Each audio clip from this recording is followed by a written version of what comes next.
Welcome back, Tate. Welcome back. Thank you, Connor. Already getting heckled by Mr. Brad Tate. Oh my, they think it's a joke, but it's not. This is every night of my life I arrive at the high school. And right now we have the Lady Montague Wildcats coming out along with the Manistee Chippewas. Non-conference play tonight here at Montague High School as the Lady Cats looking to prepare themselves and capture another W before the Hart matchup later this week, which we have so long awaited. Yep. And guess what? We get to announce that game. We do get to commentate that game. Very excited. Me too. This Cats team, what are you looking out from them tonight, especially with a good few wins, especially against Whitehall and teams like that? Well, I think this is definitely a game that Montague has a little bit of an advantage over the Manistee Chippewas, and I think they should really look to get better on some of the facets of their game that they haven't really excelled in. Maybe, I don't want to say you're chucking up shots against this team, maybe work the ball around, get the offense, but if you can get a couple girls getting out of their shooting slump right now, starting to hit shots now before Hart, that'd be a big confidence booster. What about you? I mean, I definitely agree. I think that if you take, this is a team that you take those skills that you're struggling on and you work on them, and so say you're in a shooting slump, take some shots, and eventually the more you shoot, I know it seems counterintuitive, but the more you shoot and while you're in a slump, the quicker you get out of that slump. And that's definitely something this Montague team has struggled with. I think they struggled with it a little bit against Whitehall. They had a few girls who shot pretty well, but overall as a team, I think their shooting percentage is down a little bit. But yeah, I think this is a game where you develop those skills and you work on those skills and get yourself to a point where you're very comfortable going into a tight conference match, and then eventually a district lineup that's not the easiest. Definitely. We have a few minutes before we get started here, but Montague Lady Cats definitely, I mean, I think they've been having a great couple past weeks, obviously. Me too. And not only have they been beating some of these teams, but they've been beating them in almost every single facet of the game. Last game we commentated was the Whitehall game at Whitehall. And what do you think really was a big factor or the benefactor of Montague beating Whitehall in that last game? I definitely think the way they played defense against Charlie Clint specifically, was definitely that's what made them win that game. Charlie, was Whitehall's leading scorer with averaging about 13, 14 a game, just under that. And when you take away that scoring efficiency for that Whitehall team, it's hard for you to score. They don't have a lot of scorers on that team. And Montague did that. They played great defense. They rebounded well. And then on top of that, they did way better with the turnovers than they usually do. Something that they've struggled with all season, as both you and I have seen, was turnovers and that turnover problem. And it seemed like they fixed it, and they took the issues they were having earlier in the season and practiced them a little bit in that game in a sense and worked on it. Right, and like you said, focusing on a specific player, shutting down really the facilitator and the focal point of an offense like Charlie Clint. Montague's going to have to do that again. I mean, Hart has two girls, one especially Addie Hovey. I mean, if you keep the ball out of those two girls' hands, if you can keep the ball out of her hands as much as possible, it's probably going to factor. It's probably going to help you. Yeah, definitely. And then with that, Addie Hovey averaging just over 10, if I remember correctly, maybe just under, and having herself a great season. How do you think that factors into this upcoming Montague Hart matchup? I think she'll definitely be a focus. I mean, when you have a girl like Addie Hovey, she's young, she has a lot to learn, but she's athletic. I mean, when we went to watch her, I was watching her skying for rebounds. She grabbed a rebound, it looked like right under the rim, and she just verticaled right up there, and she has a lot of basketball knowledge. She comes from a basketball family, and I think at the end of the day, some people are going to have to make plays because it's going to be close no matter what. I do not foresee any kind of blowout coming. Yeah, so how do you feel about not just Addie Hovey, but the other assets that they have on that team against this Montague matchup, or against this Montague team? How do they match up? How do they look? Especially because I wasn't personally at that game, so I didn't get to see a lot of that. Right. Well, those other factors, those other girls on that Hart Pirates team, they're going to have to play great defense like they did. I mean, the rotations, they were stellar against Montague. There was girls on the backside during their press that were coming up and taking away reversal passes.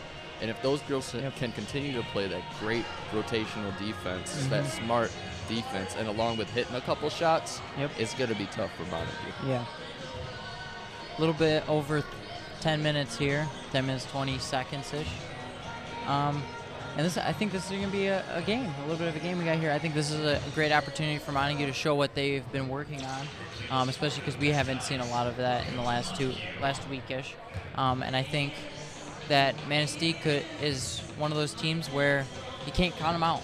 I mean, they're definitely better than what their record shows and what on paper what they show. I mean, yeah, they do have a little bit of size looking at their squad over there warming up. I don't have heights on this program, but it's looking like they got a couple girls that have some length and have some size. I'm curious to see what kind of sets Manistee will come out in offensively and defensively and how aggressive they'll be. So now, looking back at that Whitehall game, they chose to push they chose to push interruption from Brad Tate here. Oh my God. How do you think that this Montague team handled that high ball pressure that Whitehall decidedly put up onto them? Well, I think they're definitely starting to improve. I've seen a couple things that have changed from them. They've just been more aggressive. I mean, when you're a ball handler and you see someone come up and guard you at the half-court line, you should take that offensively. I mean, if somebody's going to come up and guard you that high, you should blow right past them. You should tell them, if you're going to keep doing that, it's going to be a mistake for you. And I think some of these girls have definitely been taking that to heart, driving past that top girl, coming all the way up, and especially other of the posts like Maddie Meacham and Claire Meacham have been doing a great job at flashing to the high post. I mean, they've been coming up and they've been flashing hard, because if you just walk and lollygag your way up to the high post, you're not doing too much. You're going to be easy to guard. A couple changes have definitely helped these girls beat those high pressures that they've had. I also think it helps too. There's a few girls on this team, Brooke Stark, Emma Dyer, and Emma Pearson, who have definitely taken their role as a ball handler and worked on it. And I think at the beginning of the season it was very hard for this Montague team, just because I didn't feel like anybody really wanted to take the ball handler position and do that other than maybe Kendall Osborne. And as we've seen in the last few games, there's definitely been people who have done that and definitely been aggressive and wanted the ball. And that's been the big change, I think, for this Montague squad going into these last few games, especially Whitehall and this Manistee game. And I think that it's going to be the factor in the Hart game, definitely, where Montague's very guard-heavy and has some great height down low, and Hart is a little bit more spaced out in their lineup. That's something I think Montague can take advantage of during that Hart game. Definitely. A little under 7 minutes and 30 seconds before we get started in this matchup. Not a packed crowd here tonight at Montague High School. Few empty seats, but still some people showing up to cheer on the Cats and the Chippewas. It's a long ways from that good old Manistee up there. I wouldn't want to make the trek up here. Excuse me, down here.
So going back to that Hart game,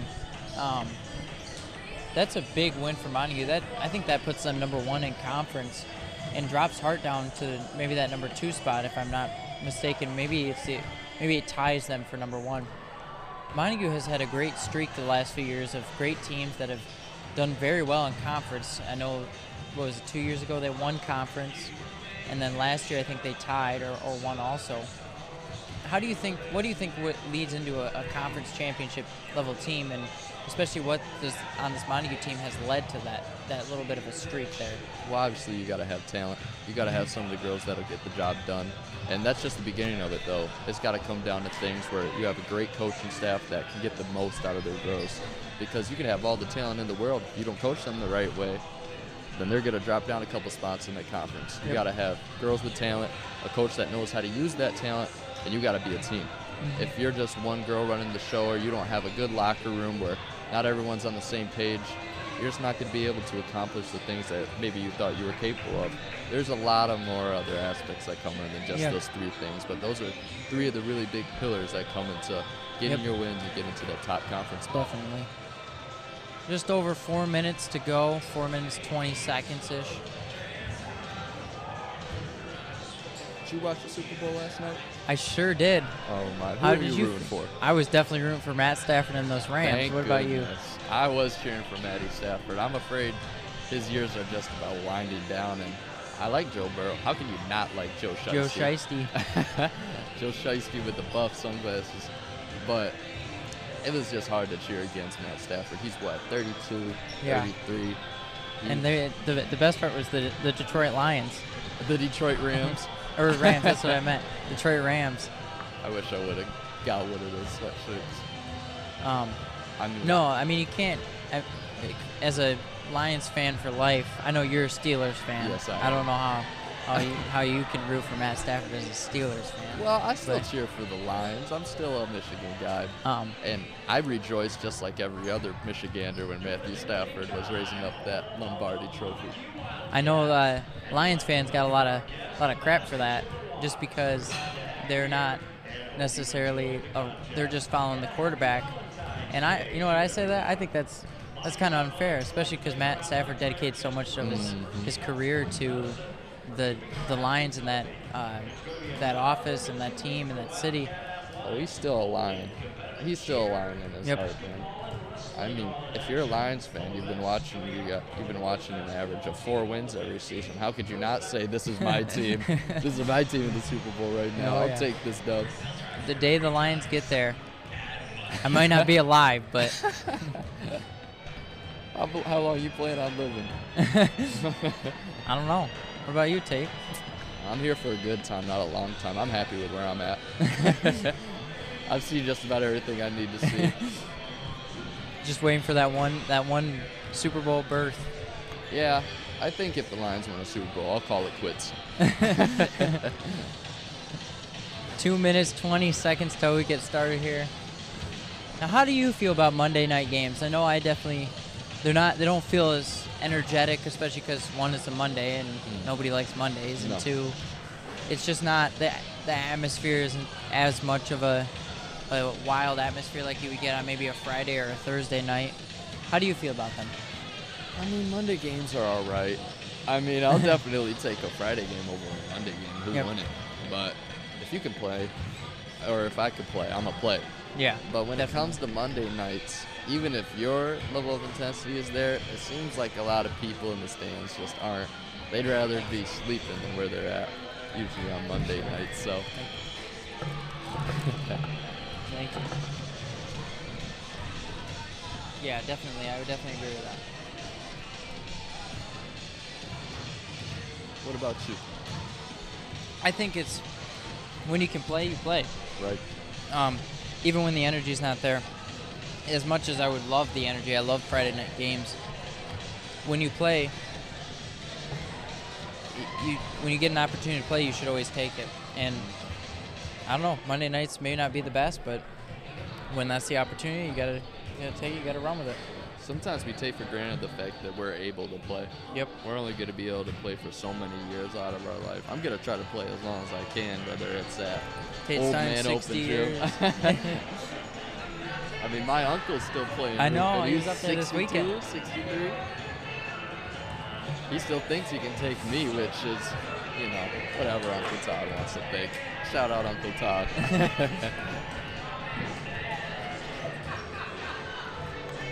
30 seconds till we get started on this Monday night. Not necessarily a big game for the Wildcats, but definitely one you have to take serious, and definitely one that will give you momentum going into this Hart game on Thursday. Can't take any team for granted on any given night. Never know what can happen, especially in high school basketball. And we'll get started with the national anthem here. Good evening, ladies and gentlemen and athletes, and welcome. Visiting Manistee, and the Montague Wildcats. It's our mission here at Montague to educate and inspire our students to become motivated, articulate, productive, and successful citizens for today, tomorrow, and forever. Montague High School of the West Michigan Conference takes the position that learning to practice good sportsmanship is essential for the complete education of our students. Respect, fairness, courtesy, and graceful acceptance of the results are all characteristics of our good sports. With that in mind, we ask all fans to refrain from booing, harassment of players or officials, or any conduct that can show disrespect to our opponents. Let's win with character and lose with dignity. The Stars Fighting Banner recalls our past and our ongoing fight for freedom, of freedom of diversity, and our responsibility to promote respect and equality for all. Let us be united in those efforts today as we join together in the singing of our national anthem.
And here we go with this Manistee versus Montague matchup. Let's get ready to introduce. Let's take a look at their starting lineups.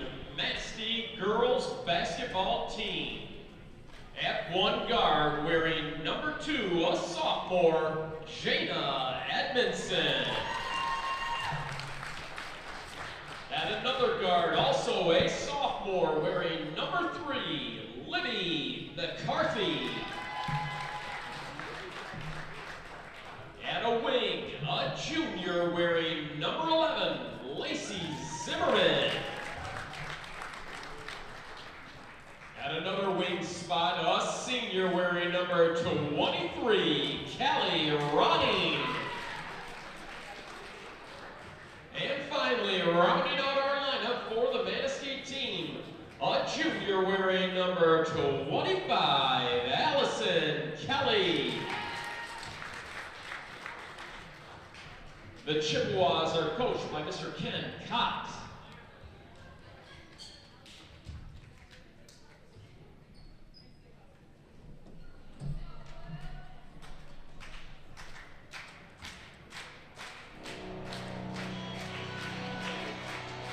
That's right, fans. Especially those fans directly across from us. Please get on your feet and show your home team the respect that they have come to deserve with this fantastic season. Starting at guard, a senior wearing number 5, Emma Dyer. At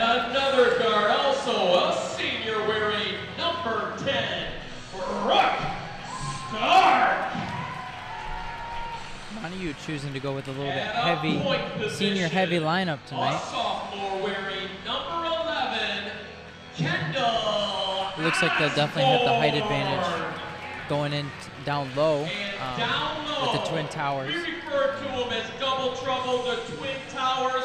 You can just call them good. At 1 forward wearing number 24, Maddie Meacham. And her twin, also a senior wearing number 32, Claire Meacham. Our Wildcats are coached by none other than Mr. Nick Naylor. And today, folks, is Coach Pele's birthday. So wish him a happy birthday. Our officials for this primetime game tonight are Mr. Cameron Carr, Mr. Paul Richards, and that's right, Mr. Jeff Van Beek. Just when you thought it was going to be a quiet night, Bradley Tate had to intervene. Steal the show right there. Oh my goodness. One of the greatest intros I've heard in a long time. If you thought you were going to be yawning, think again. Bradley Tate had other plans for tonight. As we get to tip-off here. Montague facing off against Manistee. Here's the tip. Favorite Wildcats, they're going to take it down. Here's Kendall Osborne. Pass is tipped away. Up the court, here comes number 11, Lacey Zimmerman for Manistee. Picks up her dribble, swings it over to Ronnie. Ronnie over to number 2, that's Edmondson. Kicks it back up, there's McCarthy, guarded by Dyer. McCarthy scanning, passes it one-handed. Over to Edmondson, picks up her dribble. We're going to have a travel. Turnover Manistee, Wildcat possession. And that's 2 turnovers, one by both teams right in this opening play. Let's see how Montague recovers. Manistee electing to start in a 2-3 zone. Let's see how the Wildcats attack it. Cut by Ken Osborne for 3. She launches it short. Air ball, missed everything. Maddie Meacham with the tip out to Brooke Stark, though. Brooke Stark in the corner. There's Emma Dyer, drives in, 2 dribble, goes up. Foul called. She's going to be shooting 2.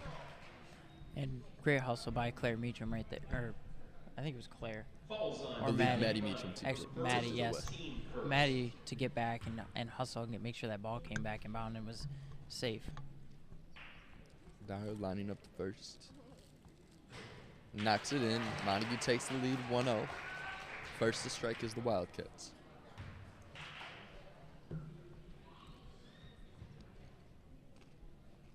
Dyer lines up the second. It just missed. Tipped away by Claire Meacham. There's number 2, Edmondson, with the rebound. She's going to give it away to Zimmerman. Zimmerman up the court for the Chippewas. Guarded closely by Brooke Stark, and there's a foul call. She's going to pick up her first. That's Stark with the reach. A little bit of a quiet night in this gym tonight. I know. I feel like I have to whisper at the free throw line. Me too. McCarthy to inbound for the Chippewas. Out to Jana Edmondson. High screen set by McCarthy. There's number 23. That was Ronnie. Almost got it stripped away, but that'll be another reach call against the Wildcats. A little bit of a tic-tac foul on Kendall. That's not somewhere where you need to reach. Her first, team second for the Cats. Here's Edmondson. Tried to get it into number 3, McCarthy. Ball bounces around like a pinball. Comes out. There's Kendall Osborne. Great D by the Cats. Up the court quick. Kicks it over to Claire Meacham underneath the hoop. Left-handed. Kiss off the glass. 3-0 Montague. Another thing I think this Cats team has done really well is fast break, especially lately. There's Kelly, first time touches the ball, gives it over to number 23. There's Ronnie, nice touch in the paint. 2 points for the Chippewas. 3-2, Montague leads by 1. Osborne over to Brooke Stark. Chippewas still in the 2-3. Osborne thought about the 3. Dribbles baseline now. Attacks, kicks it back out to Dyer. We're going to have a charge foul. Turnover Wildcats. There's a second foul for Kendall Osborne, I believe. 2 quick ones for Osborne. We still have 6 minutes left in the first quarter. Whatever this Montague team has to do to get some energy, I think they need to do it right now. I understand it's a quiet gym, but coming out slow and coming out with little energy is not something that is ever good. And that's something that this Cats team has done right now. There's Allison Kelly and the Chippewas. They easily break the press. Here's McCarthy now. High screen set by Ronnie. Ronnie with the ball now. Try to get in the post to Kelly. Gets stuck on the baseline. Gives it away, Maddie Meacham. Up to Haley Schwartz, now dribbling on the fast break. Lost control, and she accidentally traveled. Just lost control at the last second. Went for the right-hand layup. Turnover, Wildcats. Wildcats with the full court press. Here's Zimmerman up the court, though. Gives it up to Kelly. Back to Ronning. Almost got the two-pointer to fall. Maddie Meacham, big rebound. Gives it up to Emma Dyer. Coming up the court now. 5:40 left in the first quarter. Dyer takes it back up top, swings it to Brooke Stark. Almost went through her hands out of bounds. Dyer holds the ball now. Gives it to Schwartz. Dyer cuts through. Schwartz dribbled up, gives it back to Dyer. Thought about the three, pumped. Gives it back up to Schwartz. High post to Maddie Meacham. High-low feed to her sister. Back out to Brooke Stark for three. Short. Tip out by Haley Schwartz. Rebound Zimmerman. Zimmerman up to Edmondson. Up the court, and it's blocked.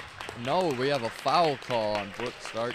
She's going to be shooting two. That's Edmondson And with again, a nice fast break run. really low energy from this Wildcats team. And not just the Wildcats team. I don't see any of the student section up on their feet at all. No. And I understand this gym is quiet, but the student section makes a lot of a difference, especially this Manistee team isn't just going to go away easy. You definitely got to fight for everything. And when you have low energy, you just don't. This Cats team just doesn't look like they want to fight for anything right now. Edmondson, goes 1 for 2 at the line. Token pressure here from the Chippewas as Emma Dyer takes the ball at the court. Weaving. Gives the ball to Haley Schwartz. Tried to get into the high post of Maddie Meacham. Maddie Meacham regains control of the ball. Cross-court pass to Emma Peterson. Emma Peterson looking to set up the offense now. Bounce pass over to Dyer on the right wing. Dyer driving right. Drives baseline, picks up her dribble. She's stuck. Tries to give it away to Claire Meacham. Claire regained possession somehow. There's Peterson on the side now with the ball. Underhand shovel pass to Schwartz. Meacham on the high post gives it to Dyer. Dyer shoots it. She missed short too. Dribbles off the foot. It's Chippewa basketball. And Montague coming out not shooting very well. Missed their last two shots, and not just missed them, but airballed them. There's Kelly up the court now. Once again, an easy break of the full court press by the Chippewas. Here's McCarthy. Tried to get it in to the low post, and there's a fight for the ball. Somehow, Ronnie comes out with it. She goes up, and we got a jump ball call. Wildcats got a hand on the ball instead of hitting the wrist. And it'll stay Chippewa basketball. And this Hills team, Manistee team, again, they're not going to go away easy. You got to come out as this Montague team and want it. Want every game, want every minute. And it doesn't look like that's what they want right now. Chippewas throw away the ball. And it'll be Wildcats basketball here with 4:08 left in the first quarter. Score tied at 3-3. Wildcats kicking the ball around. Haley Schwartz up top. Tries to bounce pad into Claire Meacham. It's going to bounce off her leg. Turnover, Wildcats. Chippewa basketball.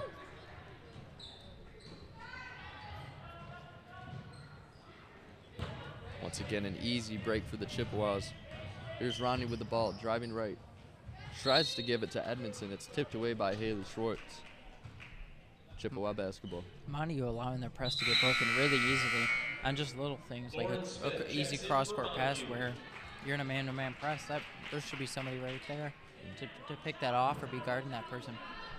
But there's nobody. Again, I think that leads back to their low energy coming out so far. Ronnie posts right up on Claire Meacham. Left-handed hook shot. Almost got it to fall. She fights for a rebound. Good work down low by Ronnie.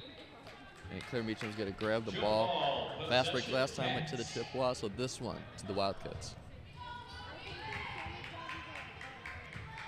Just under 4 minutes left to play. Wildcats looking to take the ball up 2-3 from the Chippewas, excuse me. Ronnie coming up top to guard Lauren Smith at the high post. Haley Schwartz on the wing. Gives it up to Dyer. Pass over to Emma Peterson for three. No good off the back rim. Tipped around by a couple times by Lauren Smith. Emma Dyer comes out with the rebound. Tries to get into the low post to clear Meacham. She can't. Tipped away by a couple Chippewas, but Wildcats get the ball once again. Jump ball. This one will go back to the Chippewas. And again, this whole atmosphere right now just feels a little bit low energy. And I think that's definitely having an effect on the Cats. Not so much the Chippewas here, as much as the Cats. Ryan gives it up to Zimmerman. Zimmerman dribbles up top. Guarded closely by Emma Peterson. Gives it to the high post. There's Kelly. Kelly, dribble, handoff to Edmondson. Edmondson driving right. Good bounce pass over to Ronnie, the mid-range jumper. Gets it to fall. Rolled around half of the rim. Hits off the backboard. 2 points for Ronnie. And this Manistee team, so far it looks like they've been shooting pretty well. Don't know if that's going to continue all game, but they've got their open shots. They've got great looks. Dyer tried to split the D. She picked up her dribble jump ball. It'll still be Wildcat basketball. In for Montague, Kendall Osborne. Substitution now. In comes Kendall Osborne back in for Dyer. Kendall Osborne has to play careful with 2 fouls before the second quarter even begins. We have a substitution. Abby Robinson comes in for number 25, Allison Kelly. As Wildcats inbound, over to low post, there's Claire Meacham. Double team, tries to get it up. Wanted a call, she didn't get it. Rebound by Haley Schwartz and the Wildcats. Second chance opportunity for the Wildcats. Swing over to Schwartz. The 3 ball. She gets it to fall. Wildcats take the lead, 6-5. Montague up 1. And I think the Cats are looking for her as a spark for this, a little bit of this energy in this gym right now. Once again, the easy break by Chippewas. They have the ball looking to set up the half-court set here with 2 minutes left to play. Good drive in there. There's McCarthy with 2 points. Kiss off the glass. Great drive, great finish there. Kendall Osborne quickly back up the court for the Wildcats. Haley Schwartz thought about shooting another one. Kendall Osborne will shoot this one. She missed left. Rebound McCarthy. Libby McCarthy taking the ball up.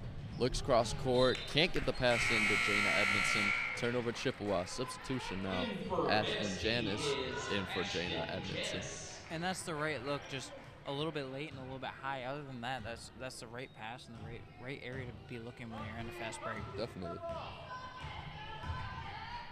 Swing over to Emma Peterson on the wing. Back up to Kendall Osborne. Kendall Osborne once again back over to Emma Peterson. Thought about the 3. Bounce pass up to Osborne. Not a lot of action on the post from the Wildcats as Schwartz drives in. Tries to get into Claire Meacham. Fight for the ball down low. She throws it up. Nothing there. Good rebound by Libby McCarthy. She comes up the court now. She tried to pull up on Lauren Smith as she tipped it away. Got her own rebound, though. And she'll shoot the 3. And she launched it. That's a rare sight, but it's funny every time you see it. Right on the inside of the rim in the backboard. Good looking shot, just a little short in the ref. Can't get it out of the rim in the backboard. How many attempts are we going to give this guy before we get a sub? He does give it up to Haley Schwartz, and a beautiful toss at the other ball. Thank you, I got to give that one to the ref. He did he did more work than Haley did, I think. Oh, whatever. Minute left here in the first quarter. Chippewa up by 1. Line set for Manistee. Toss up to Ronning. Hand off to McCarthy. Over to the corner, there's Janis. McCarthy once again guarded by Kendall Osborne at the top. Bounce pass to Ronning at the high post. Fake handoff. She will hand it off. No, it's stripped away by Lauren Smith. Good steal by Lauren Smith. She picks up her dribble right in the corner between. It's tipped away. Good defense by Zimmerman. Haley Schwartz thought about the 3 pump fakes. Drives baseline. Got the reverse to fall. Didn't use the glass. She didn't need to. 2 points for Schwartz. And that's great defense by Lauren Smith back over on the other end. A little bit undersized on that matchup. Ronnie almost lost the ball. Gives it up to Zimmerman now. Zimmerman picks up her dribble. Stuck a little bit. Gets it away to Janis. Janis dribbling right. Guarded by Haley Schwartz. Almost lost her footing. But she gives it away to McCarthy. McCarthy looking to run a set here for the Chippewas. High post for the Chippewas. She tried to get back up to Jana. Stolen by Haley Schwartz. 3 seconds left. 2 seconds now. Tipped away. And it goes out of bounds. Wildcats will have just about a second to get a shot off. Substitution for Manistee. Allison Kelly. Subbing in for Kelly Ronnie. And here we're starting to see the Cats just speed up a little bit and definitely pick up the pace and play with a little bit more energy. Oh, and a good set there from the Wildcats. Just threw it up to Claire Meacham. Couldn't get it to fall. So after the first quarter, Montague leading the Manistee Chippewas by only one, 8-7. Yeah, and I mean, this is definitely a game that is all about energy. Montague has struggled to come out, have some energy. I mean, the student section isn't up on their feet, and that's something you got to play through, and I think this Cats team is struggling with that a little bit. Haley Schwartz, I think, has definitely so far brought that energy and revitalized that a little bit back into this team, but if they want to win this game, they're going to have to fight. They're going to have to play with. They're going to have to fight with some tenacity and fight with some grit. Definitely. Coming out flat, it proved to, I mean, we were showed right now why you can't come out flat. It's 8-7, and if they don't pick up the pace at some point, it's going to be a close game. Definitely. And when you come out flat, you let teams, not saying this Manistee team shouldn't be in this game, which they definitely have proved they should, but you let teams that shouldn't be in games come back and play in games that they are in because you came out flat. And Montague's definitely got to find an answer to this 2-3. Right now they're on pace for 32 points, opposed to the Chippewas 28. There's not too many games you can win scoring 32 points in 4 quarters. Definitely. Osborne up the court now. Emma Pearson tries to slice through the defense. She thought she got fouled. She gives, Lauren Smith with a rebound jump ball. Jump ball, possession, Manistee. And Manistee will have possession after that jump ball. Substitution now for Manistee. Excuse me if I butcher this last name, Mariah. Let's hear what Brandon Tate says. Bialik. Mariah Bialik, number 15, substitution. As Manistee will have the ball looking to beat the Montague press breaker. There's McCarthy with the inbounds. It's tipped away by Osborne. She gets the steal. It's tipped away once more. McCarthy got it right back. McCarthy gets it tipped away by Lauren Smith. You can see her coming all the way down the court. And great hustle by Lauren there to get all the way back, make the play, make the defensive play. Props to her for that. There's a reason she was on that state champion relay team up on the wall. Yep. And there's Lauren Smith with the steal, and there's a blocking foul called against Allison Kelly. And that's just what Lauren Smith can bring to a team. That tenacity you were talking about, that aggression on defense. And especially on the defensive side. A little bit, she struggles a little bit on the offensive side, but definitely on defense, that's somebody who I would choose on my team all day. Wildcats break the Manistee press. Emma Pearson picks up her dribble, gives it up to Haley Schwartz. Haley Schwartz up to Osborne. Bounce pass over to Maddie Meacham in the low post. Gets the left-hander to fall. Good finish by Maddie Meacham. That's the fight, and that's the tenacity I like to see. That's much better than what they have did in the first quarter. There was Mariah Bialik breaking the press into the low post. Number 21, Abby Robinson almost got to fall. Fight for the rebound. Osborne comes out with it. Gives up to Haley Schwartz, wide open down the court, and she gets that layup to go. Timeout Chippewas as Wildcats now lead by 5. The first thing I thought of when they had that wide open layup was, better not miss it. 'Cause sometimes those can be the scariest things ever. Those can be tough sometimes when you know there's nobody around you. Everyone just expects you to toss that thing up and get it to fall. Honestly, that's why as a teammate, I always follow it, just in case. Just in case it rolls around and you get that little easy bucket that you can tap in. Free 2 points. Add that one to the stat sheet. 12-7 as we were about 3 quarters to go in this second quarter here. Kendall Osborne, leading scorer for Montague right now with 5 points. And we have Callie Ronley leading the Chippewas with 4 points. Montague coming out with a little bit more energy, a little bit more tenacity, wanting this game a little bit more. And I definitely think that's helped them, and I think there's a few key players especially that have helped with that. Ronnie gives it back to McCarthy. Almost got stolen away by Haley Schwartz, and now from behind comes Peterson. She will steal it away. Haley Schwartz with the ball, driving on Bialik. She pushed her away, mid-range pull-up, can't get it to fall, tipped away a couple times. Almost a big rebound there by Kelly.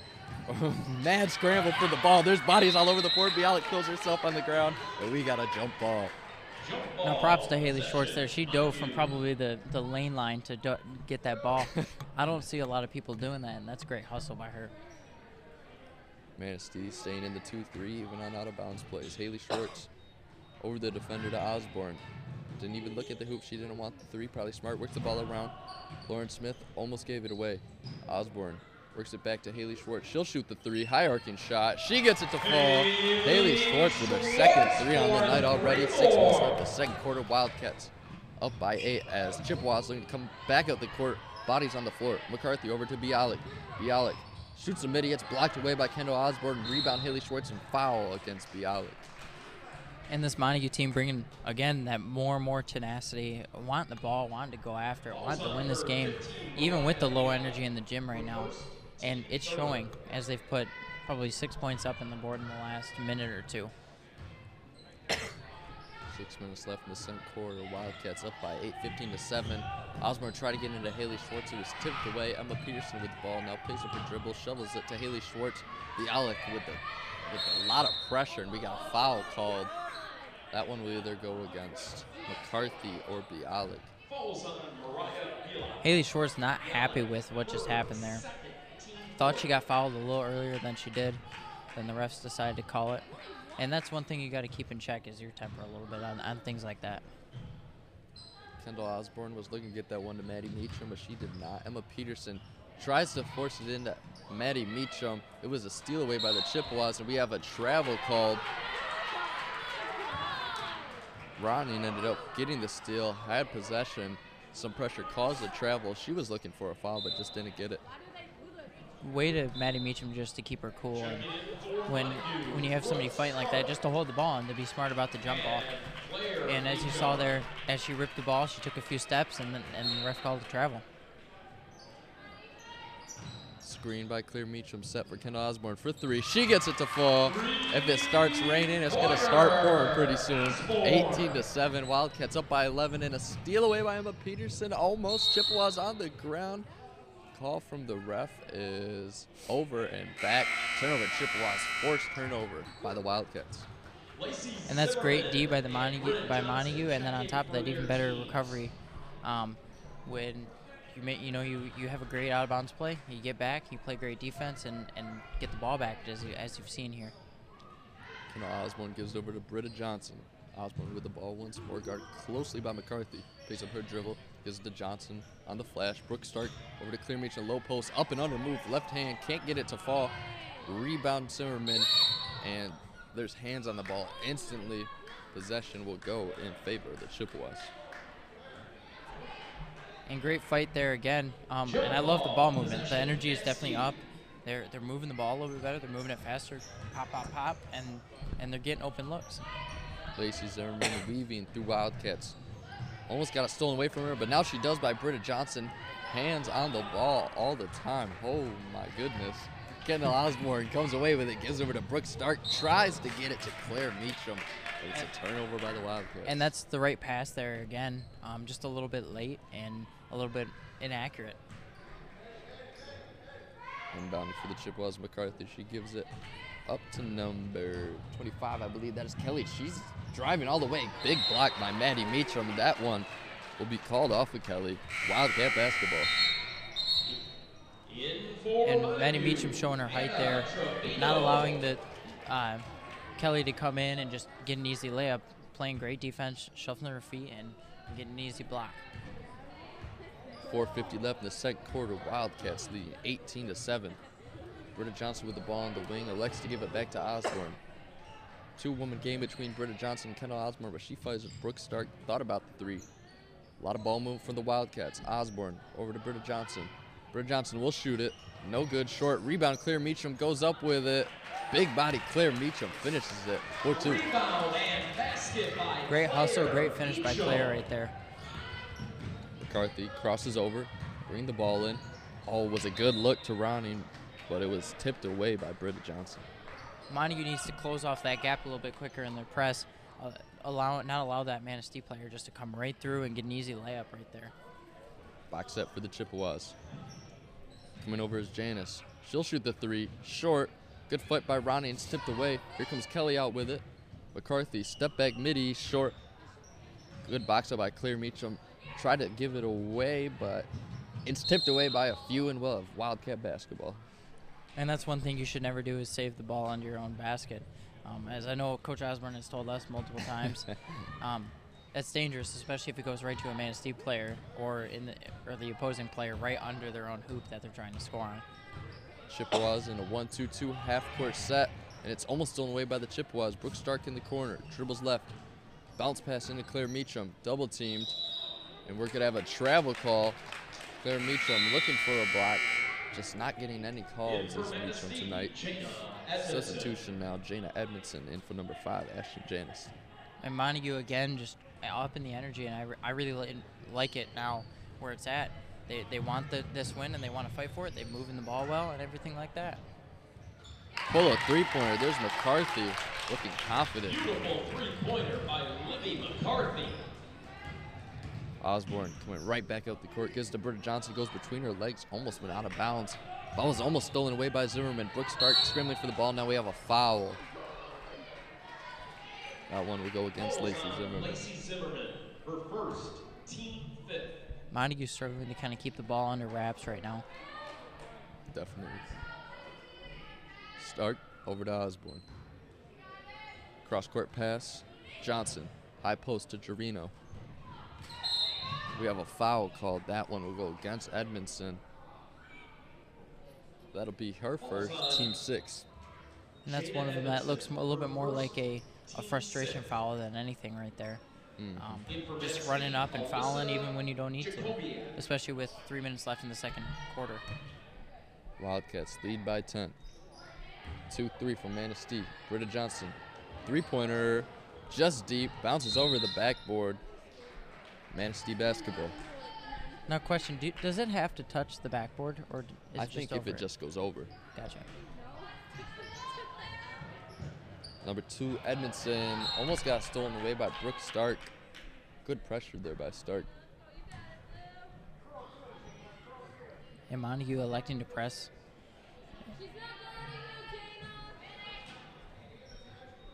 Screen set. Stolen away by Kendall Osborne. Great anticipation. Great read. That's what I would call a linebacker read right there. Number 23, there's Ronnie bringing it up the court. Tries to avoid the trap. Gets it out. Number 13, Jakoviak gets the ball back. Dribbling with her left hand. Picks up her dribble. Gives up to Kelly. Tipped away. And it'll be Montague basketball. Another turnover for Manistee as they have a sub, number 3, McCarthy coming in. Just under 3 minutes left here. 1-2-2 for Manistee. Kendall Osborne. Over to Brooke Stark. Fake pass and Anna Trevino. It's stolen away by Kelly.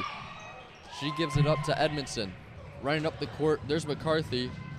Tried to get the reverse to go. Rebound Edmondson. Blocked away by Kendall Osborne. Rebound Ronning. Over on the low block. Number 2, that was Edmondson, and she got fouled on the shot. 2 shots for her. And that's a great steal by Kelly to come down, know that there's a pass coming there, and not only that, but to take it. And it looks like Manistee has switched to a little bit of a 1-2-2 set, putting a little bit more pressure on the post to come out and play outside of where they're comfortable, and then on top of that, a little bit more pressure on the guards, too. Edmondson misses the first.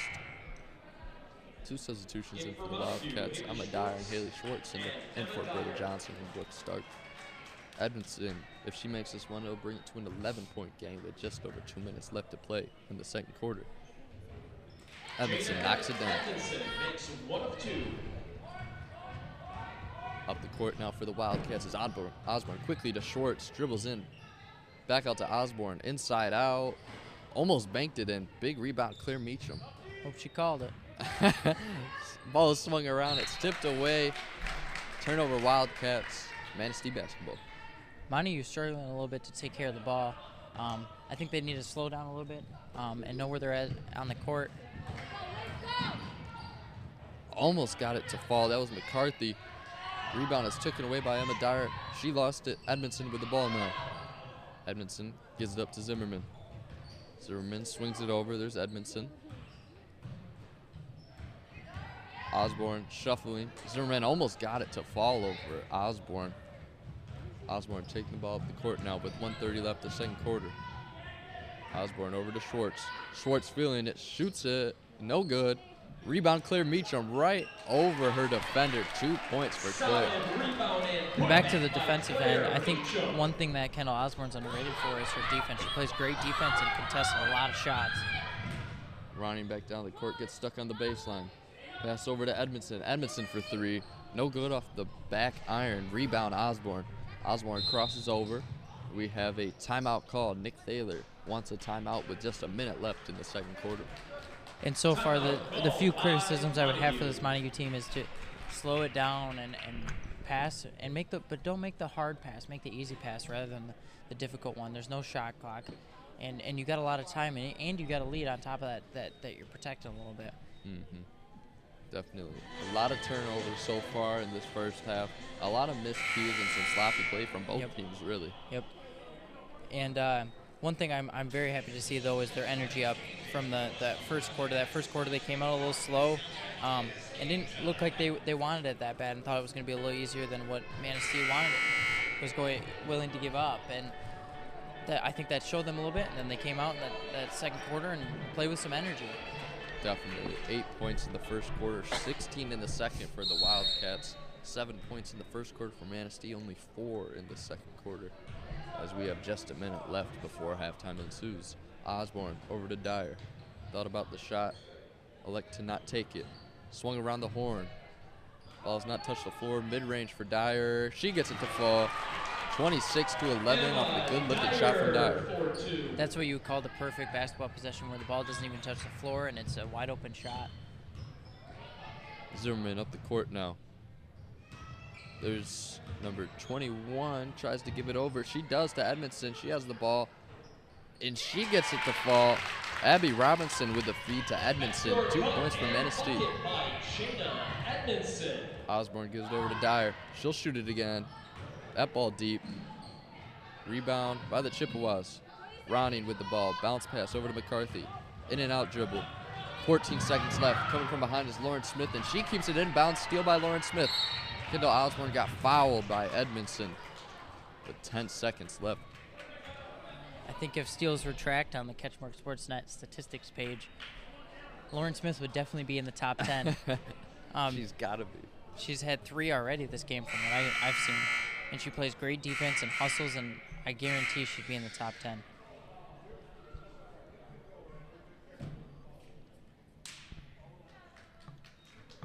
Substitution, Britta Johnson in for Emma Dyer. Kendall Osborne at the line for 1-1. Wildcats already in the bonus here. Mm-hmm. So how important do you feel free throws are in a game? Well, it can definitely make or break it. They're overlooked often. Yep. And not only, I mean, when it comes down to 1, 2, 3, even 4 or 5 possession game, free throws are make or break it. We've seen it ourselves in our conference and non-conference play. Yep, definitely.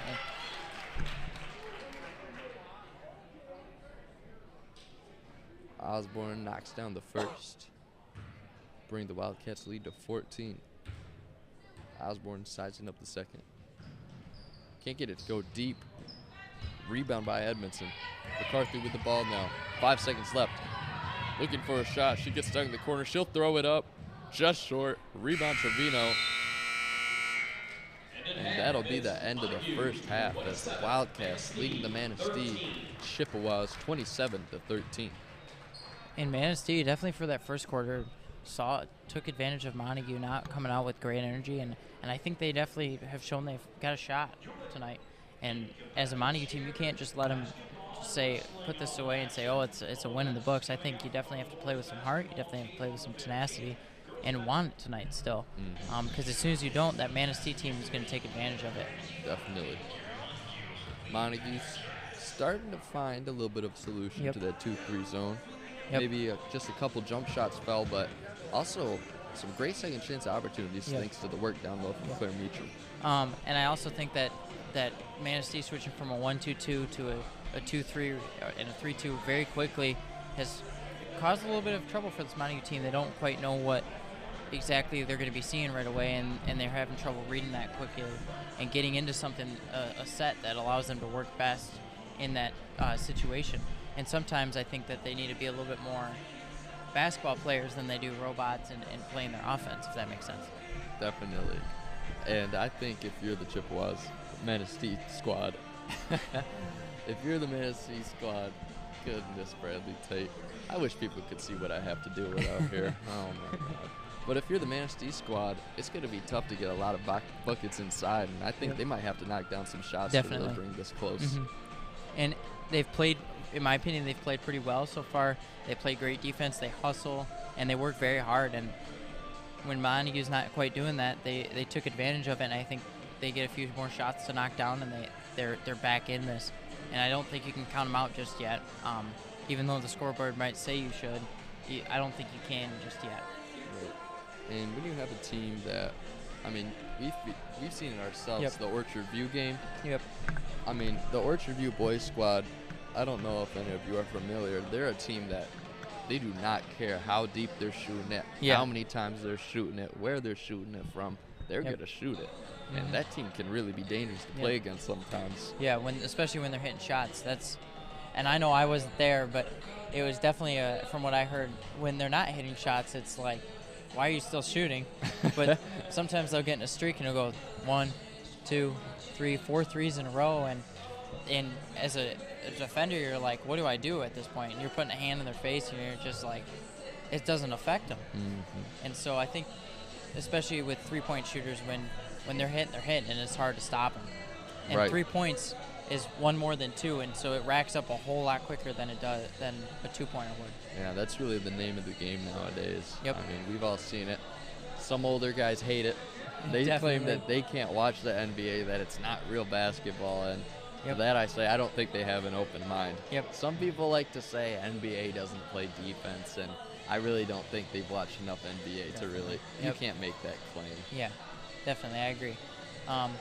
About 7 minutes and 10 seconds till we get started in the second half. 27-13 Montague, and I'm excited for the second half. What about you? Definitely, I'm excited to see what kind of adjustments both coaches make and see how they can tip the odds in their favor going into the second half. And we'll take a little bit of a break, and we'll be right back with you right before we get started with the second half.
According to Bradley Tate, she shoots better free throws than you do.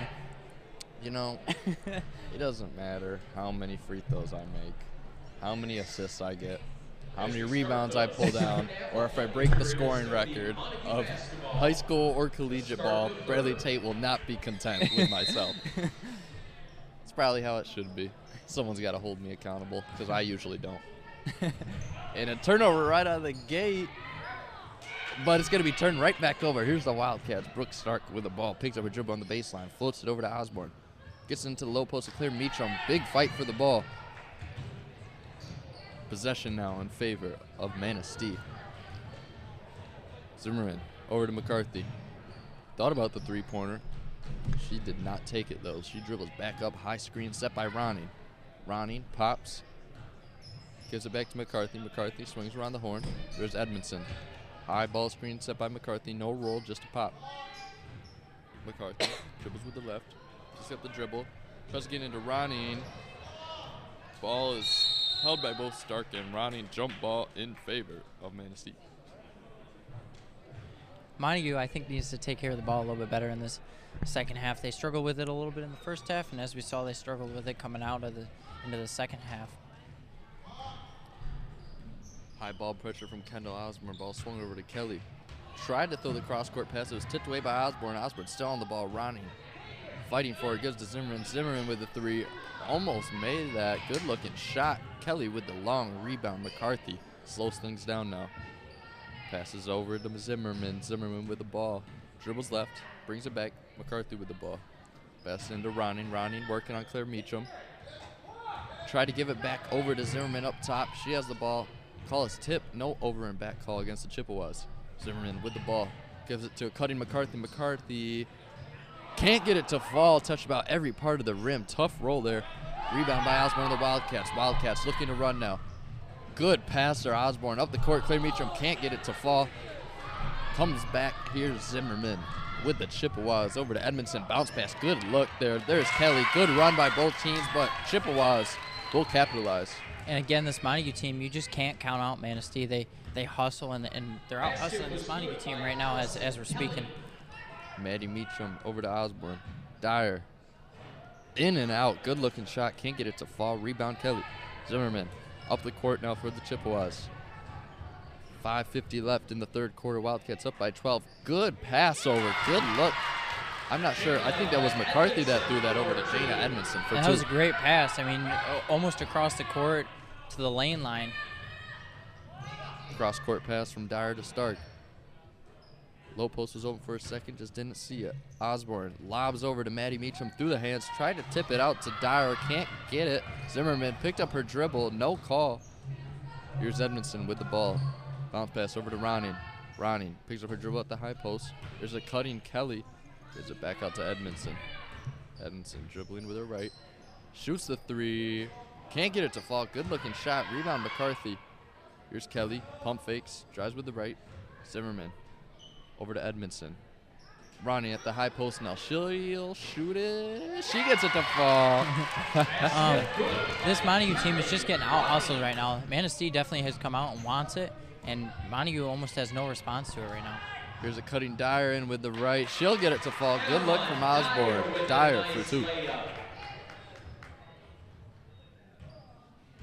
Passes over to number 3, McCarthy. McCarthy up the court. Guarded by Dyer. Osborne thought about going for the steal. Here's Ronning on the left side. Dribbles towards the middle. Picks up her dribble. Gives it over to Kelly. Allison Kelly gives it to Lacey Zimmerman. High screen set by Ronning. Zimmerman might have had an open lane, didn't go for it. Ronnie looking for the dribble handoff. It's hit off her foot. Brooke Stark and Ronnie fight for the ball. Jump ball, possession Wildcats. And again, Montague is just getting outworked right now. They've definitely got to, again, they started out the second half a little slow. They've got to come back, take a step back, and say, we got to play with some energy. We got to play with some fight like this Manistee team has. 2-1-2 defense now for Manistee. A different look and a different front. Wildcats break it though, or maybe not. Good defense there by Ronning, but a fight for the ball. Schwartz came out with the Ronning, got called for the hug.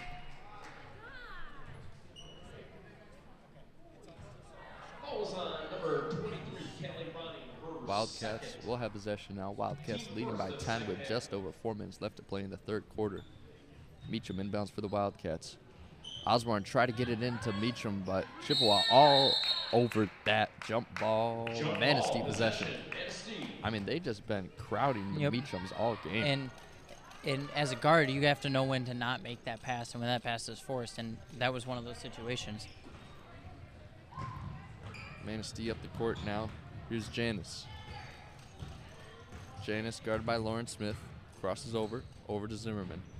Bounce pass to McCarthy, tipped away by Dyer. Great hustle there by Emma Dyer. Knowing when to come across the court and step there and get that easy tip. McCarthy to inbound. Try to get it into Ronnie. Good steal by Haley Schwartz. Good anticipation. Ronnie and Schwartz fighting for the ball, and we have a foul called. Manistee wanted a travel call, but that foul will go against Ronnie.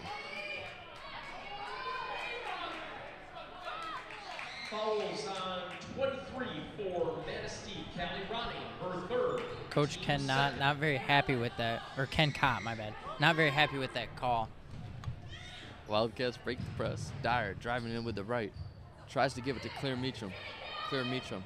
Back out to Kendall Osborne for three. No good. Rebound Claire Meacham. Back out to Kendall Osborne. Driving with her left. Goes in strong to the baseline. Good pass to Haley Schwartz. Blocking foul against Manistee. Probably lucky that they got that one. Probably would have been 2 points for the Wildcats. Yep. And great take again by Kendall after missing her first shot, knowing when to just attack the basket and say, you know what, I'm going to get a foul, and, you know, I can get 3 points from the line after making one. She didn't there, but an easy two free throws. Or it looks like it's going to be on the ground.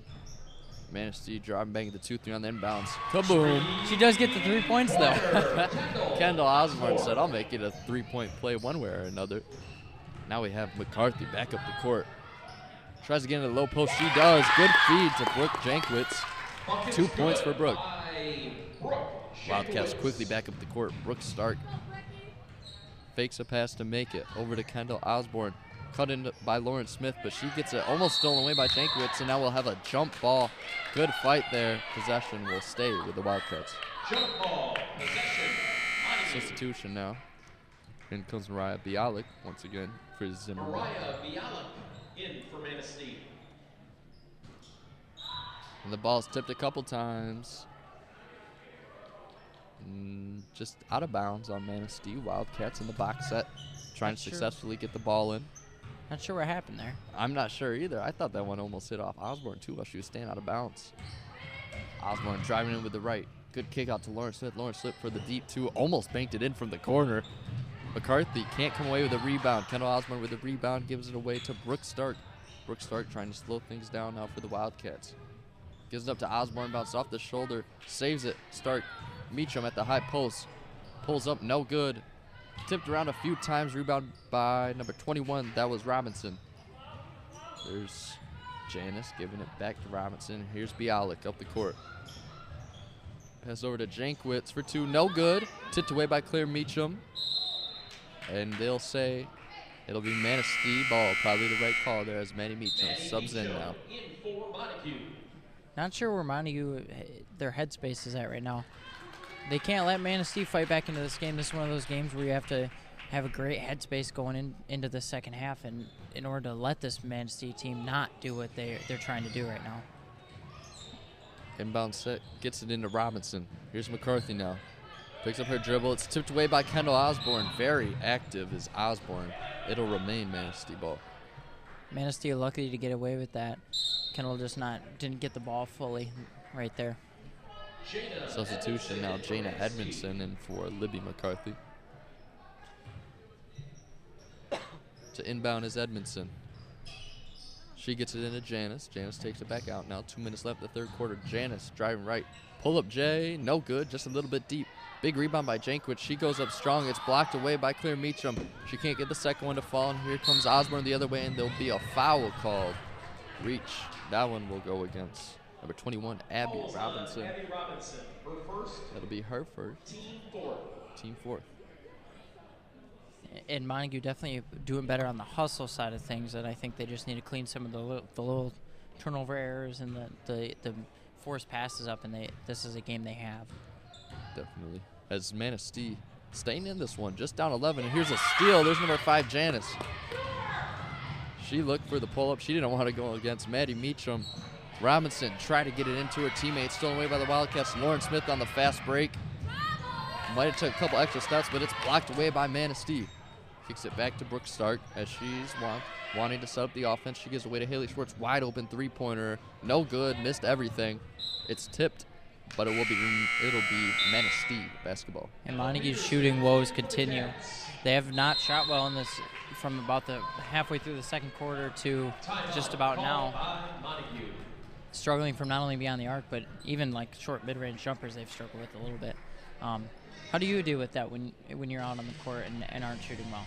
Well, I've been impressed by the game plan by Manistee. I will answer that, but okay. Manistee's defensive game plan, I think, has been excellent. They're making us shoot the ball, making Montague Wildcats shoot the ball, and they're not allowing any post entries to either Meachams. And I think for the Wildcats to combat that, they're really going to have to find a way to get some buckets inside, maybe work that inside out after you get some buckets inside. But the way Manistee's been playing, it's going to be tough to get some of those buckets inside. What do you think? I definitely agree with that. I think you go inside out first. So as soon as they start stopping your inside game, you go outside. And when you're not necessarily hitting shots, it's hard to do. It's hard to know when to. I'm not hitting a three. Well, how do I continue to get that defense to pull out on me and come all the way out and defend me out here? Just keep shooting is my best advice. The more you shoot, and the more opportunity you have to get into a rhythm. And I think that's what this Montague team has to continue to do. They started off hot. They 2 or 3 girls had hot hands, and I think they just got to get back into that rhythm. Definitely. Shooters shoot. Up the court now for Manistee. That's number 5, Janice. She gives away to Bialik. Bialik dribbling up the court, just over a minute left as Manistee down by 11. Bialik driving right, bounce pass over to Edmondson. Edmondson for 3. Missed everything. Deep ball. Ball's on the ground. Bialik diving on it. There's going to be a jump ball. Good hustle by Bialik, and it'll still be Chippewa basketball. Jump ball, Manistee ball. And so far, very impressed by Bialik's hustle on both the defensive end and the offensive end, going after every loose ball, going after every defensive possession. Another deep miss there, and now we have hands everywhere on the basketball, and it'll be possession Wildcats after that jump ball. Neither team's able to get it going from deep, just a few stray outlier three-pointers made by each team. We'll look to see if that continues throughout the rest of the third and fourth quarter as Manistee might have got another turnover. It's stolen away by Edmondson. Out comes Janice with the ball. 40 seconds left. 2-for-1 opportunity. Bialik almost tripped, and it's a travel call. Wildcat basketball. And Montague continuing to try to force it into that post, especially when they're double, maybe even triple teaming Claire and Maddie down low. High pressure here from Manistee. Osborne gives up to Peterson. Peterson is cut off, trying to come back up top. It's tipped away. Somehow gets over to Haley Schwartz. Missed the layup. Rebound Bialik. She gives it up the court. Up comes Janice. Kendall Osborne looking for the block. Can't get it. Rebound Edmondson. She gets it to fall. 9-point game now. Manistee. And there you more go. than just hanging That's in here. Exactly why you follow your teammates, is even when they're wide open. Osborne comes right back up the court. Dice to the defense. Almost got the lefty to fall. Haley Schwartz got the rebound. Put it back up. Got the foul. 2 shots for her. Now you see right there exactly why. Teammate misses a little bit of an open look, and you follow it. You get an easy 2 points. Fill that stat sheet right up. So you call garbage points right there. You can call it whatever you want. 2 points is 2 points. Haley Schwartz lines up the first, gets it to fall, puts it back to a 10-point game with 7 seconds left the third. Wildcats lead 33-23 over Manistee. You know, statistically speaking, it's actually 1 rebound and 2 points. Oh my! And she misses the short one. You're not lying. Schwartz goes 50% on that trip to the free throw line. Manistee looking to get 1 more bucket in before the third quarter closes. Abby Robinson receives the inbound pass. 4 seconds left. Foul called against Schwartz on the reach. Falls on Haley Schwartz, her team first of the second half. Team's first foul in the second half. Not much foul trouble here for the Wildcats. Just Osborne with 2. Inbound over to Janice. 2 seconds left, 1 second left. Tries to get it up to Jankowicz. Can't get a shot up. One fan wanted a foul call. He didn't get it. As we have the Wildcats leading by 10. Yep.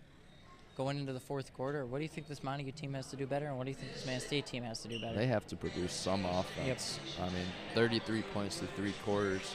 Yep. Not the best, to say the least, and they got to find some way to manufacture something offensively. And for Manistee, what do you think's the key for Manistee? I mean, I would say definitely move the ball a little bit more. They're struggling to kind of go bam, bam, bam, and not let the ball touch the ground. And then as the post up. I mean, you may not be bigger than Claire and Maddie necessarily, but you can always out advantage somebody by a few moves and get them up in the air. And not only that, get them in foul trouble, attack the rim a little bit more. These girls like to shoot, like to do little stop and pops, where if you just take it to the rim, you're going to get a foul, and you're going to get 2 shots anyways, or maybe even 1 shot if you make the layup. So as Manistee, that's what I would do. I would say attack the rim, get to the rim. And I think that's what their coach is saying right now, actually. Definitely. I've been impressed with Ken Cott's game plan so far. Yep. And he noticed that Wildcats really haven't been shooting the ball too well, and I think it's intentional that they're leaving some of these Wildcat girls open. I think he's electing for his girls to stay in the paint, close off those passing lanes, especially to the low post, and not allowing those entries to happen. Part of the reason why the Wildcats only have 33 points so far, as Edmondson looking to get it in, she does to Bialik. Bialik cross back over to right, mid-range jumper, almost got it off the glass. Bialik almost got her own rebound, but is ripped away by Claire Meacham. Kendall Osborne back up the court now. Gives it up to Haley Schwartz. Drop step in, foul called. Good luck from Osborne. Schwartz back to the free throw line. Falls on Brooke Jankowitz, her second. Foul against Jankowitz. That's her second. Haley Schwartz will be shooting 2. Schwartz lines up the first now. High arcing shot, missed right, just a touch deep. I will say her jumper definitely looks better from the last few games. She definitely struggled with a little bit of a flat kind of dart towards the rim, and now it's high. It's a nice arc, and it's a nice looking shot. Definitely. Schwartz lines up the second. Got it to fall. Nothing but net. Wildcats up by 11 now. Manistee been able to break the press the same way the entire game. Janice out the court now, guarded closely by Stark, gives it up to Zimmerman. Zimmerman guarded by Emma Peterson. Takes it up top. Try to get it back over to Janice. Pass just a little bit high. She wasn't very happy with herself after that pass. And it'll be a timeout from Ken Cott and the Manistee Chippewas. Full timeout called by Manistee. Manistee just a couple buckets away from making this thing interesting. Yep, definitely. And I think part of that is Montague's fault. They've let them come in and just run them over a little bit in a sense with their energy. And Manistee's not the type of team to just give up that easy. Their record may say that they've struggled a little bit, but they definitely have an opportunity here just to prove that hustle and energy can outwork any team, any talented team, which this Montague team definitely is. Definitely. Sometimes will can truly be greater than talent. Yep, definitely. And as cheesy as it may sound, good attitude, will, and the belief that you can is really something that can fuel a team, especially when they're outmatched. Yep. Coming out of the timeout now, we have Montague up by 11 on Manistee. A few buckets away from this game truly being a close one. Wildcats to inbound. Manistee in the 1-2-2. McCarthy dancing the nerves out on the inbound pass. Kendall Osborne quickly gets into Emma Peterson with 7:30 left.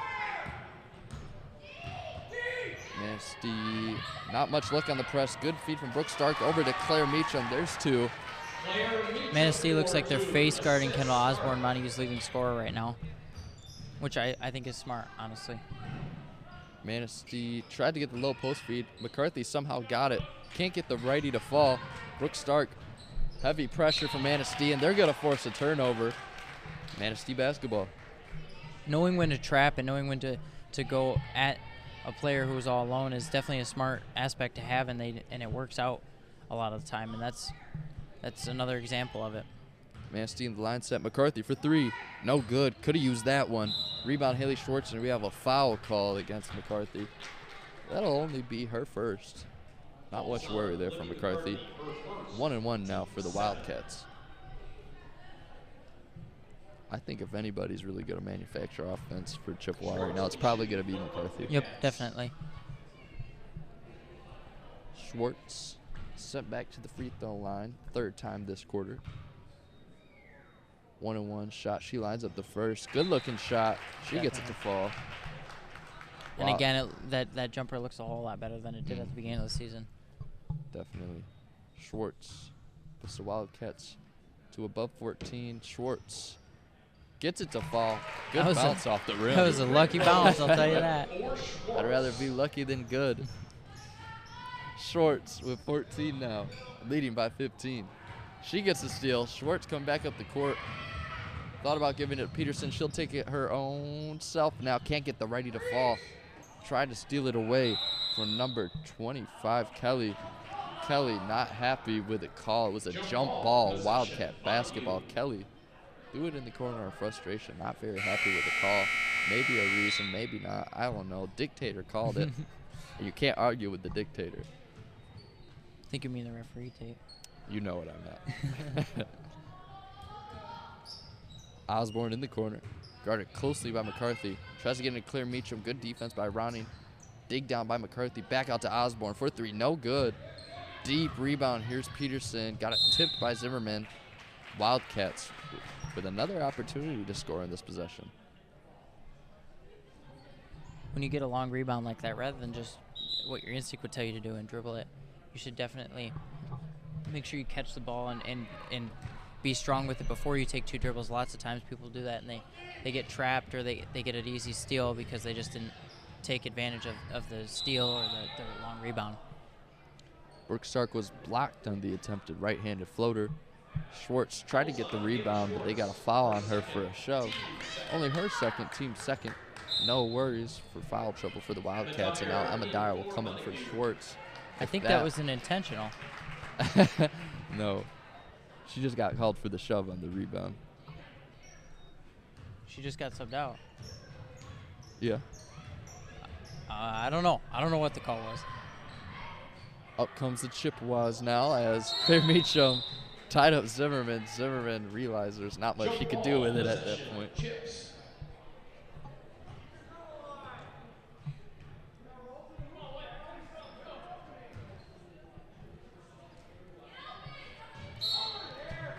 We have a foul called now against the Wildcats.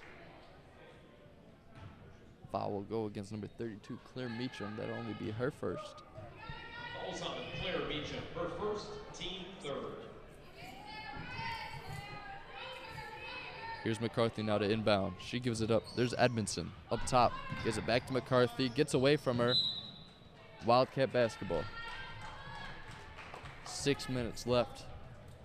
Wildcats starting to pull away here. 15-point lead. Another bucket can make it just that much farther to attain for the Chippewas.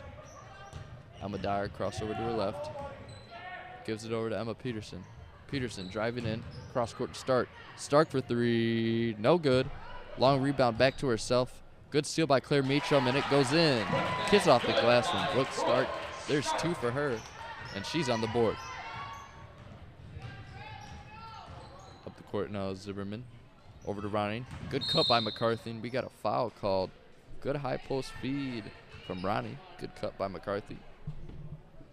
And now we have a substitution. Britta Johnson in. Her first, team fourth. She's in for Brooke Stark. Montague.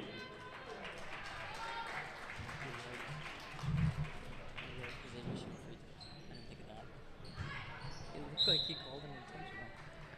Tipped away. We still have Manistee basketball.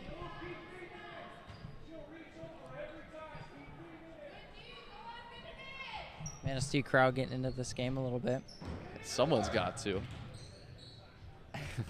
Here's Edmondson giving it up to McCarthy. She'll shoot it.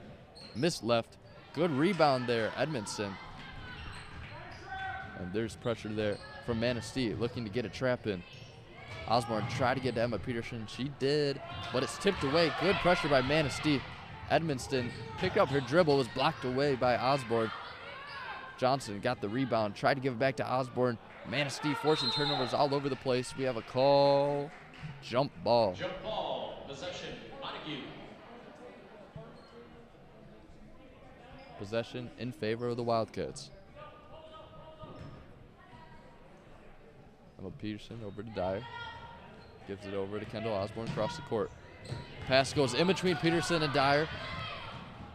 And there's McCarthy. Puts it back to a 15-point game. Montague's struggling with this, what looks like a 1-2-2 press right here. That pass was almost stolen away by Zimmerson. Peterson bats it to Osborne. Drives in, gets it to fall.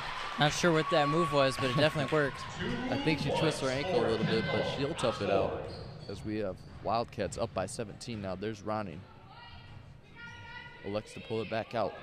Cuts into Zimmerman. Good bounce pass by Ronnie. Zimmerman kicks it back out. Edmondson for three. No good. Deep. Might have lost the handle a little bit on that shot. Emma Peterson picks up her dribble, shovels it to Osborne. Osborne all the way up the court to Dyer. Dyer driving right. Floater, no good. Missed left. Tipped it back out. It'll be Chippewa basketball. And a Trevino in for Montague. Trevino in now for Claire Meacham. We have just about 4 minutes left in this game. Zimmerman up the court for Chippewa. For the Chippewas, excuse me. Zimmerman bounce pass to Ronnie in the high post. Dribbles right. Thought about the mid-range jumper. Kicks it back out to Zimmerman now. Zimmerman driving right. Tipped away by Emma Peterson. Good defense there. Stuck in the corner. Bounce pass over to Ronnie. Ronnie driving left, and we got a foul call. They're going to get Anna Trevino on a little bit of shove. That'll be her first on the night. Team 6. One thing I think this Montague team does really well is defense. A lot of times defense isn't just skill. It's also hustle, it's a little bit of athleticism, and mostly grit. Who wants it more? And I think this Montague team, when they want it more, they're hard to beat on the defensive side. Dyer coming out with a steal now. Scoop layup, can't get it to fall. It's batted away by Ronnie. Good pass at the court from Zimmerman. Here comes Edmondson with the right hand. Gets it to fall. 15-point game now. Ken Cott wants the timeout. And it'll be a 30-second to Ken Cott. Good timeout call there. Looking to get the Chippewas back in this game. Fans, this upcoming Thursday, our girls will again be playing the Hart Pirates. I mean, Chippewas, sometimes we say punching above their weight class. I think I would definitely agree with you on that. I think they might be tonight. I think they've had a pretty solid game, and they've come into this game with a solid game plan, not allowing Montague to use one of their best assets in the post, and not just that, but making them shoot. And Montague has shown to struggle against teams that make them shoot. And I think going into this Hart game, which is even bigger than this game, a little bit of momentum for this Montague team would be a whole heck of a lot. And shooting well in this game would have definitely given them a little bit more momentum going into it. Dyer to inbound for the Wildcats. She gets it into Osborne in the corner. Token pressure here from McCarthy. McCarthy might be called for the foul there as Kendall Osborne was shoved a little bit. That one will go against Libby McCarthy. Only her second with 3:27 left here in the fourth. 1-and-1 opportunity now for the Wildcats.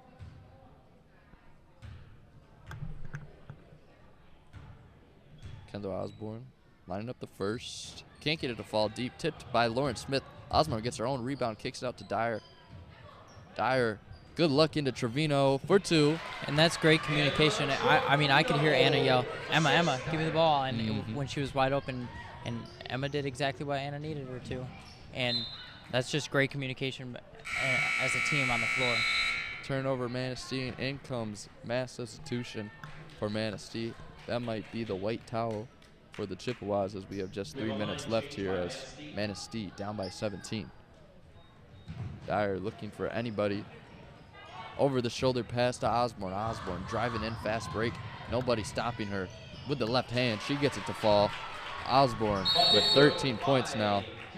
We have a timeout, just a substitution timeout called.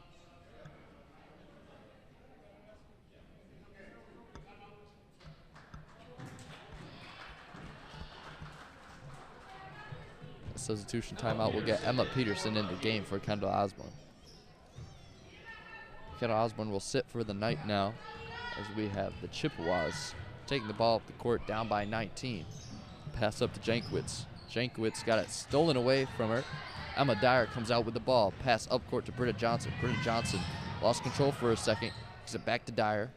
Dyer over to Emma Peterson. Oh, Peterson will sling that thing. No good. Good looking shot from deep. Can't get it to fall. There's number 31, Allie Thomas with the ball. She gives it up. And there's Bialik dribbling the ball. She'll shoot it. No good off the backboard. Hard rebound over. There's Abby Robinson. Try to throw it up. Body's on the floor. Britta Johnson comes out with it, though. Pressure from the Chippewas. It's tipped away, and they'll call Manistee basketball. And Kendall Osborne sits as the leading scorer for this game with 11. And in my opinion, she had a great game. She either kept the turnovers down, she ran the ball, she slowed the pace down, did what this team needed to do to get this win tonight. With Manistee down, looks to be 13, 16-ish, something around there. I'm not good at math, so. Oh. Manistee basketball off the knee of Emma Peterson and the Wildcats. It's actually 19. Jakoviak threw that one away. Aaron pass, and it'll be Wildcat basketball.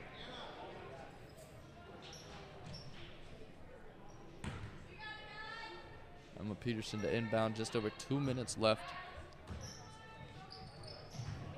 Emma Dyer take the ball out now for the Wildcats. Crossing over.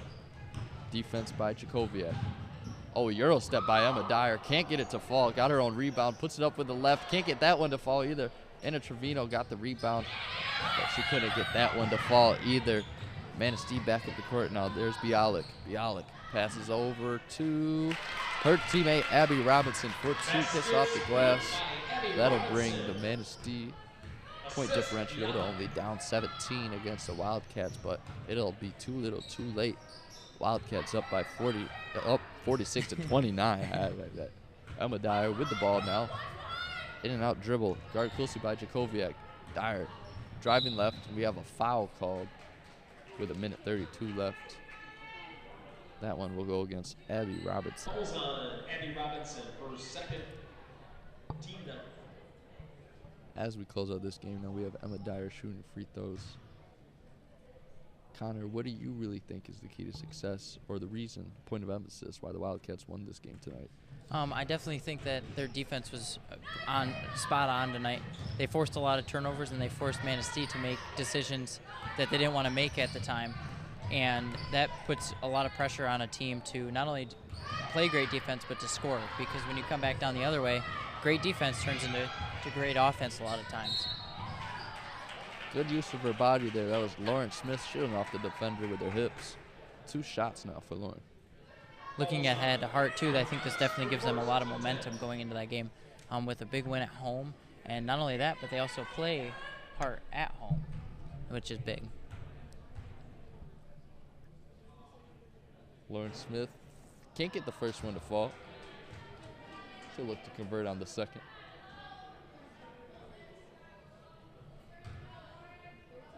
Lauren Smith on her second shot out of 2. She'll get that one to fall. And Smith is now on the board. 1:10 left. Bialik up the court, guarded by Lauren Smith. Lauren Smith looking for a steal, so is Trevino. And Lauren Smith will get the steal.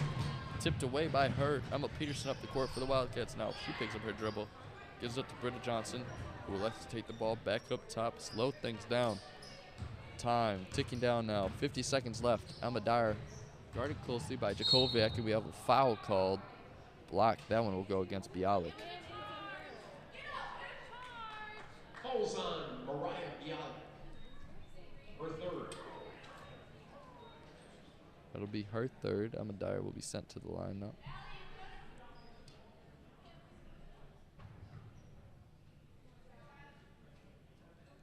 I think she might have hit her head on the floor when she fell.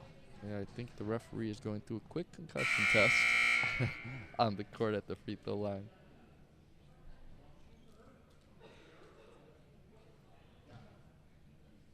We're going to allow the substitution for Bialik. Now Edmondson comes in for her. Good night there for Mariah Bialik. Yeah, definitely hustled, played great defense, and worked for this Manistee team. Dyer lines up the first one, gets it to fall.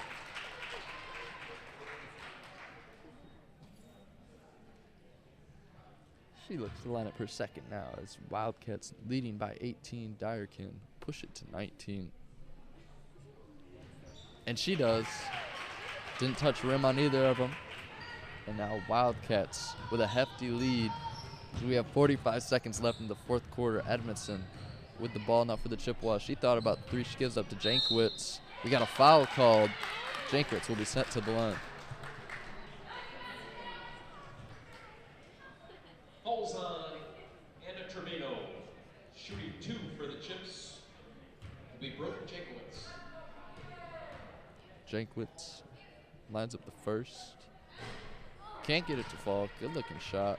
Just missed off the front of the iron. She'll shoot her second, looking to convert.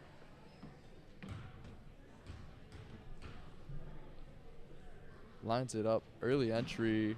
No call. There it is. Jankwitz will get another opportunity to knock down the second.